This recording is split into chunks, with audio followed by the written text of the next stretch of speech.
Welcome to Newsline In Depth. Today we take a deep dive into the metaverse, exploring the fascinating world of digital twins. For those of you who are totally new to this, a digital twin is a real-time digital replica of a physical object or system, everything from train stations to entire cities. This technology that allows seeing double is revolutionizing diverse fields from logistics, urban planning, and medicine to manufacturing. So how does this digital cloning work? How and who does it benefit? Let's go to our story and find out. This is a real-life port in China. And here is its digital twin.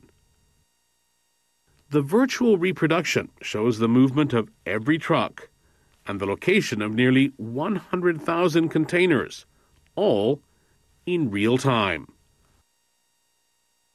It does this using data collected twice a second by sensors and security cameras located around the site. And this translates into real-world efficiency. The system makes it easy to see which trucks are closest to certain containers and identifies the fastest routes around the site.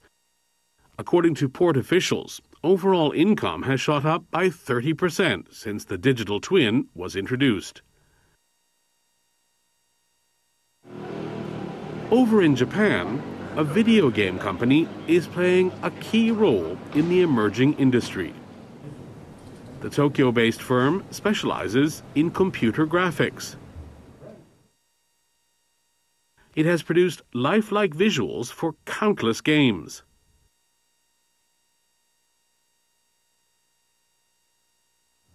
About 2 years ago, it started creating digital twins for companies in a variety of industries.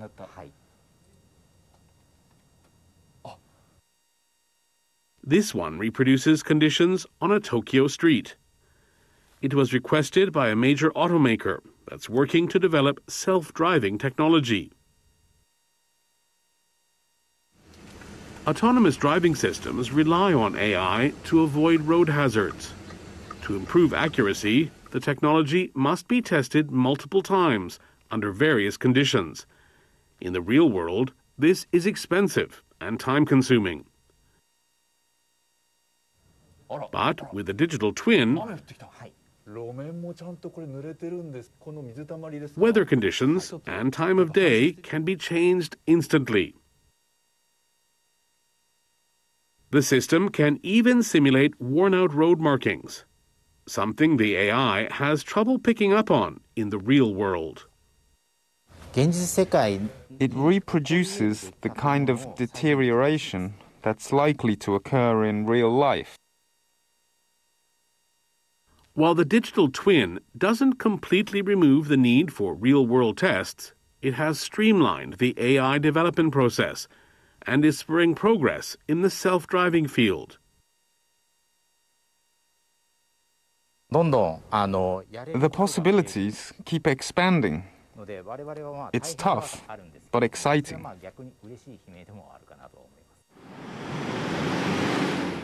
Another area where digital twins are being used to great effect is construction.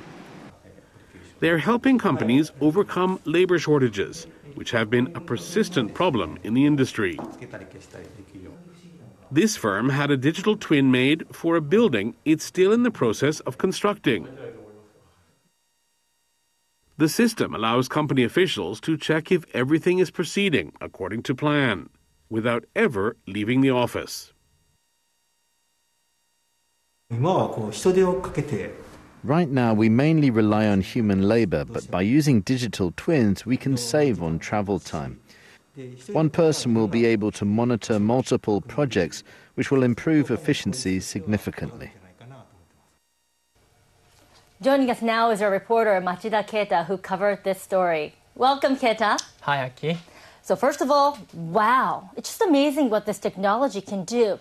Now, many of us have been exposed to virtual reality at this point, but it seems digital twinning takes reality a few steps further.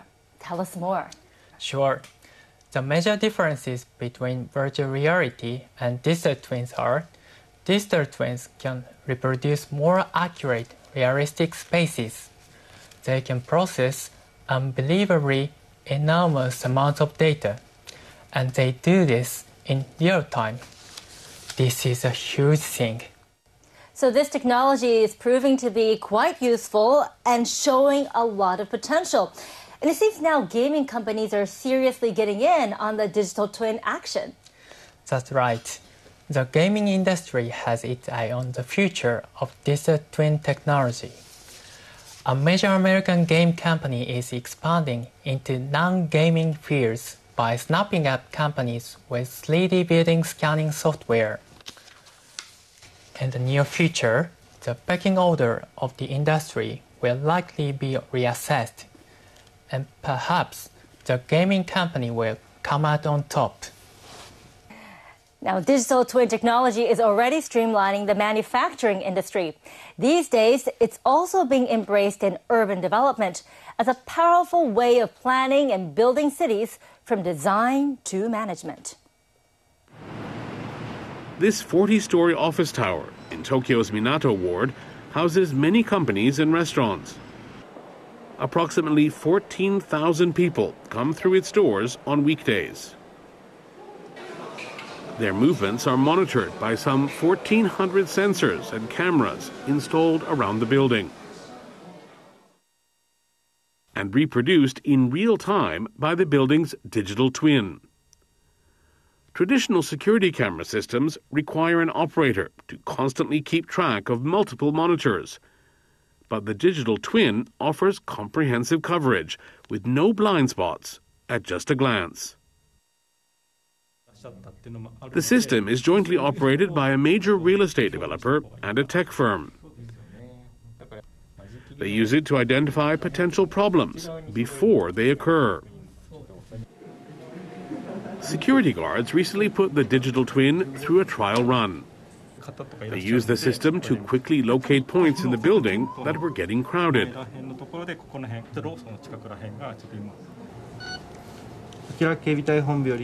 This is the security center calling officers on patrol. There seems to be congestion by the first floor entrance. Please check.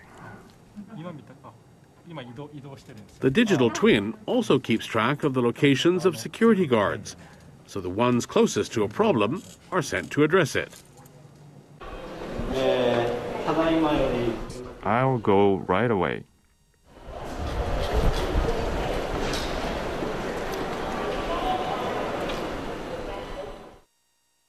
The system also helps improve overall security as it detects any unauthorized entry into restricted areas.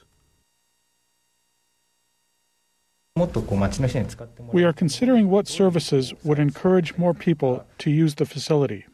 We are gathering requests and opinions to develop the digital twin even more. China has introduced a state initiative to promote digital twins. A massive amount of data has been collected in major cities across the country. This is a virtual representation of a subway station in Hunan province. Sensors monitor people at the station, gathering data such as age, gender, and speed of movement. The digital twin uses this information to predict congestion. The system helps operators control the flow of foot traffic. If the station gets too crowded, they can temporarily close ticket gates and entrances. The company behind the system has produced more than 1,300 digital twins for a variety of sites, including a university, condominiums, even a dam. But the firm has its sights set on something even bigger. The digital twin contributes to a more scientific and optimized planning strategy. This is also matched to our vision, which is creating the whole world digitally, creating a digital twin world. Creating a digital twin of the entire world, that's really ambitious. And China seems way ahead of the game in implementing this technology. It sure is. in both the public and the private sectors. A project to digitize 2 entire cities, Shanghai and Beijing, is currently underway. Now, Keita, in recent years, there have been countless reports of devastating natural disasters around the world. Can this technology help us better prepare for such events? Well, in Japan, local governments are exploring the use of this technology in disaster management. This is a digital twin of Okaya City in Nagano. The brown indicates areas prone to landslides, and blue are areas which would flood in the event of extreme rain. This new disaster prevention map indicates potential risk areas in 3D. By creating a digital twin, people can get a close idea of which buildings in their area will be flooded when disaster strikes. And that kind of precise information could really save lives. But at the same time, Keita, there must be potential challenges to protecting people's privacy. Are any measures being taken? Well, leaders in the industry are aware of concerns over privacy. For instance, the Chinese digital twin provider we saw states that access to personally identifiable information is prohibited. But the question is how to enforce this. Right now, these discussions about privacy are ongoing in many countries, with the EU making some progress. In Japan, the government has introduced guidelines for privacy protection. One expert I spoke with says third-party organization needs to consistently monitor data usage. But technology is advancing so fast, we need to speed up our response to as well. Sure, new technology comes with responsibility. Thank you for your insights, Keita. Come to think of it, though, I quite like the idea of a virtual me helping the real me go about my daily life. But of course, what we're talking about here is information, the tracking of where we go and what we do in detail. Make sure it doesn't get into the wrong hands. And it seems we have a great way to improve our world. Well, that's all for this edition of Newsline in Depth. Thank you for watching, and see you soon.